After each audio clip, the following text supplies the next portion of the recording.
घन या क्यूब निकालना है। तो क्यूब अब देखो 2 पे पावर कितनी लगी हुई है? 3 लगी हुई है ना। 8 आएगा इसका।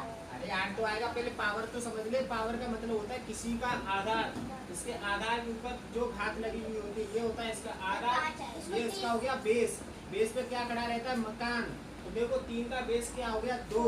तो 2 के ऊपर क्या लगी है? घात 3। तो ये हो गया आधार और ये हो गई इसकी क्या? घात।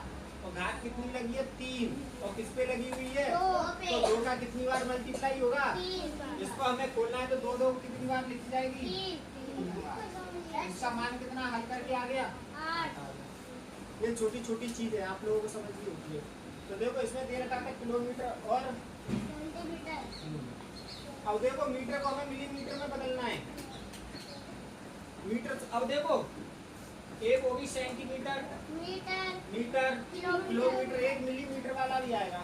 अब देखो मीटर से भी छोटी इकाई सेंटीमीटर होती है, सेंटीमीटर से भी छोटी इकाई होती है आपकी मिलीमीटर। अब देखो इससे भी छोटी इकाई आ गई mm, मिलीमीटर। इसे शॉर्ट फॉर्म में कहते हैं mm। इसे क्या कहते हैं? cm। इसे केवल कहते हैं m। इसे क्या कहते हैं? cm। अब आपको देखो सबसे बड़ी किलोमीटर, उससे छोटी मीटर, उससे छोटी सेंटीमीटर और उससे छोटी मिलीमीटर।